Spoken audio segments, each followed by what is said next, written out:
Hi Sagittarius, welcome to your reading for October 2020. This month I'm using the Steampunk Tarot.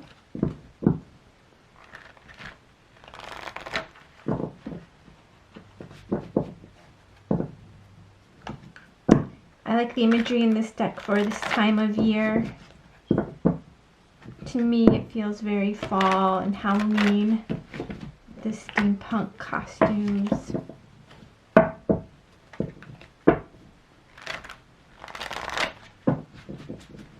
Please give us clear messages of the highest good for Sagittarius for October 2020.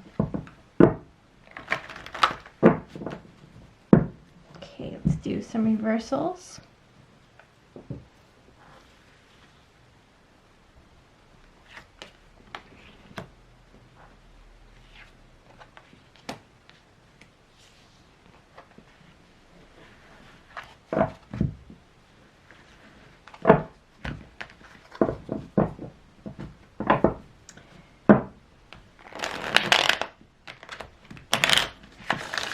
What insights can we offer Sagittarius for October? Please.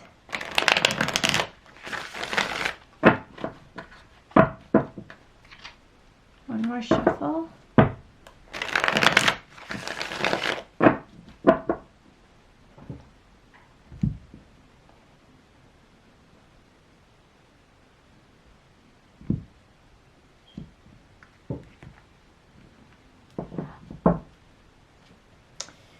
We have Justice, the Chariot, and the Devil. Starting off very powerfully here, Sagittarius, then we have the Two of Swords, the Seven of Wands, and the World. The Knight of Cups, the High Priestess, and the Hierophant. Wow, Sagittarius. And the bottom of the deck we have the Three of Cups.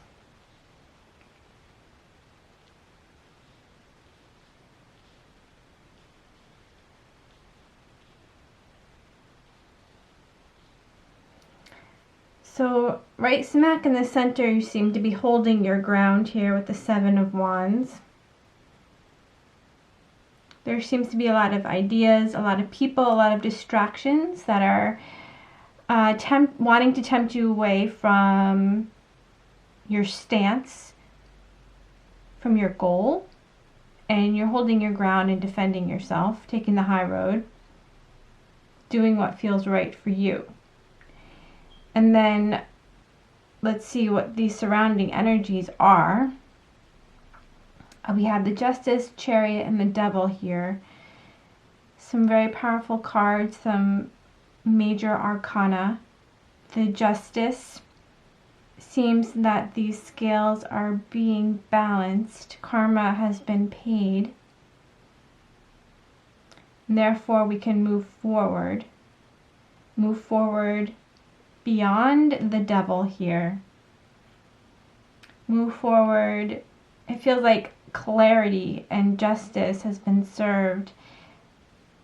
The Chariot speaks of being able to tame, again, distractions, tame the two horses that want to go in different directions with the Chariot, and being able to move forward in a very powerful way. Move forward beyond the Devil here. And there is also the World, which is a completion, rising above successfully.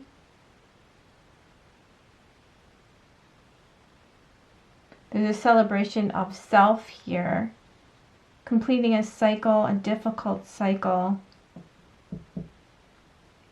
one that may have held you in a place of this stalemate here with the Two of Swords. Not wanting to look at a situation, possibly because you don't have all the facts. We have the moon here above her head.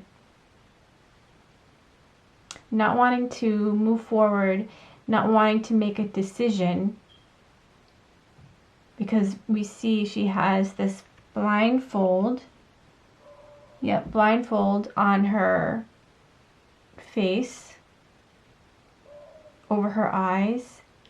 Not having all the facts, keeping you in this place of stalemate. But something has come in here with the Justice card. And you're able to move forward and complete this cycle. And we see some powerful wisdom here, the High Priestess and the Hierophant. I often see these as counterparts. The High Priestess being the feminine, the Hierophant almost being the opposite of the High Priestess. Although in this deck I like the way the Hierophant is depicted as this benevolent old man offering his wisdom. So we do see a hierarchy here with the old teaching the new. So the old has experience and wisdom that he can impart onto these children, rather than normally we see the Hierophant depicted in the Rider-Waite as this religious figure. And then we have the two people worshiping him. And there's always like a hierarchy involved with the Hierophant. There's someone in power, and then there's people beneath. And here it seems a little bit more, like I said, benevolent. Not that the religious figures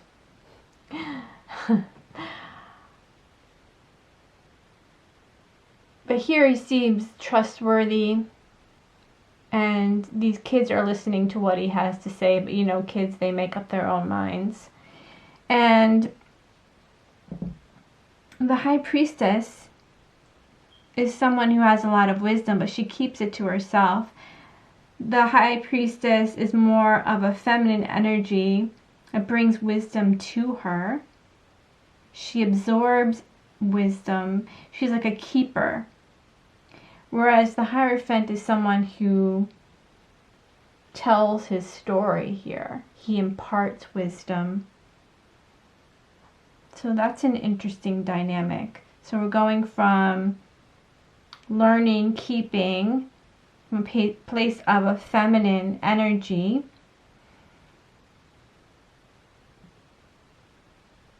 of no action, of being in a quiet place, meditating, reading. And here you see the High Priestess consulting tarot cards. We're going from that place to a place of imparting wisdom with the Hierophant, to a place of teaching others what you've learned, offering from a heart space. I think maybe that's the key here, the Knight of Cups. So the Hierophant combined with the High Priestess is a balance of the masculine and feminine. And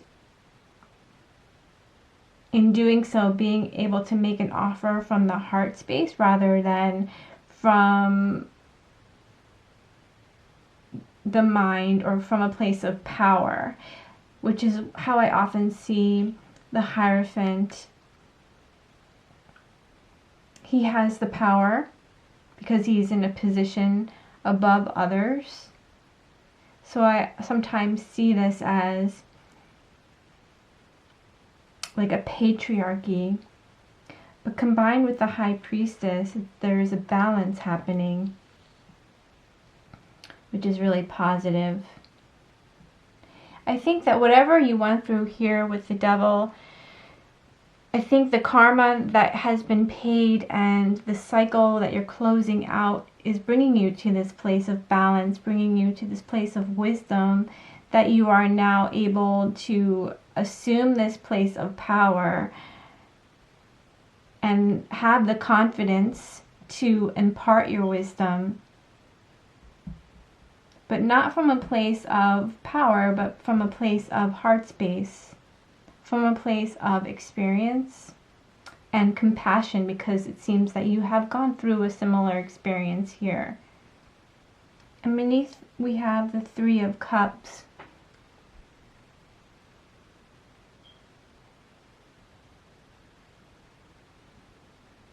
friends, social gatherings.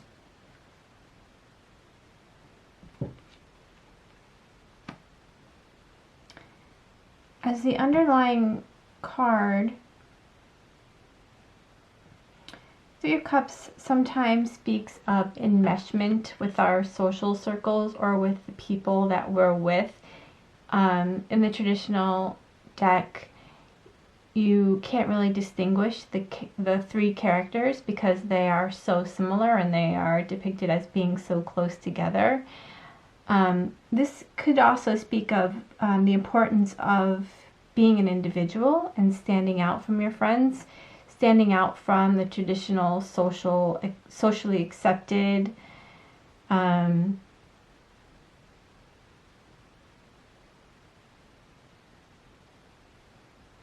lifestyle or relationships with people. When we do see the Seven of Wands, she is standing on this box, taking a stance to be an individual, taking this stance to rise above with the world. It could be like this some socially acceptable way of life that is keeping you chained. It's not allowing you to express your true self or to express your spirituality or some message that is unconventional that you have to impart to the world that goes against the norm. I'm going to pull a Sacred Rebels Oracle card for you, Sagittarius.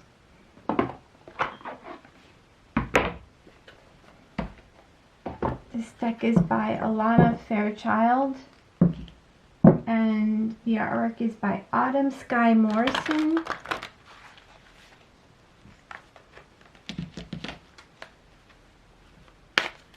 What further messages can we give Sagittarius the month of October?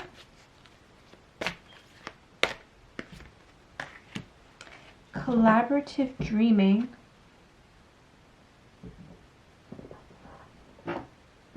That's interesting. I haven't seen that one before. 28, which reduces down to a 10.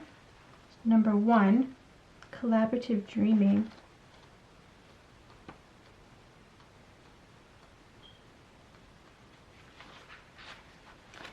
Your heart is big enough to dream not only for yourself but for a new humanity. Imagine a world that is healed with respect, understanding, and with community that fosters life. Even your dreams that relate to you alone will contribute positively to the greater good because that is the nature of your heart. Your heart naturally and intelligently cooperates in a grand scheme of loving creativity, working to heal the hearts of the world. The heart creates win-win situations that benefit the individual and the collective. You are being asked to honor your growing desire to co-create with conscious, like-minded people. Your collaborative dreaming is a heart-inspired win-win, bringing mutual enhancement to yourself and others. The heart wants to love and be loved. Working with others creatively, wow, couldn't say that word, is a way to allow the heart to grow. It is a chance for you to learn how to honor yourself and others and to find ways to live and let live simply by growing and strengthening your active trust in your heart's guidance.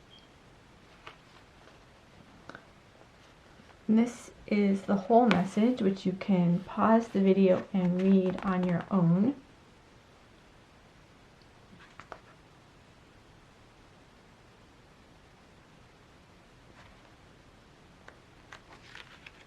Wow, this one's pretty long.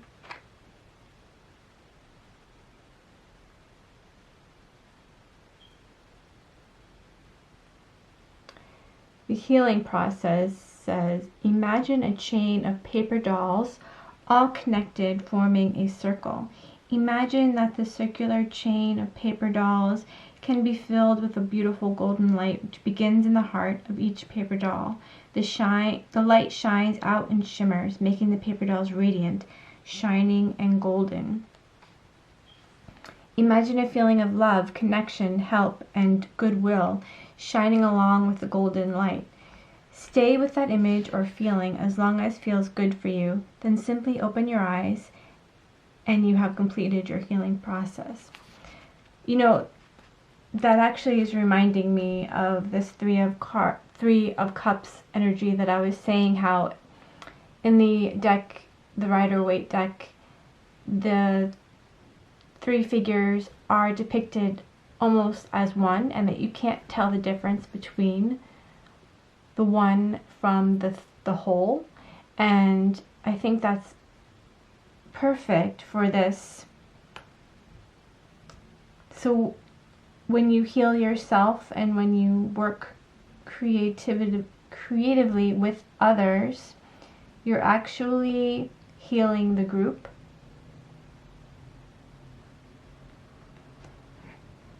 There is a sense of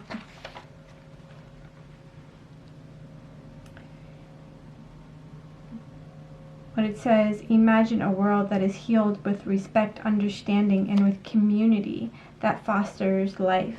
So there is a sense of community here. That's very beautiful, Sagittarius. And that's your reading for October. Thanks for listening. Come back in November. Have a great October. Bye, Sag.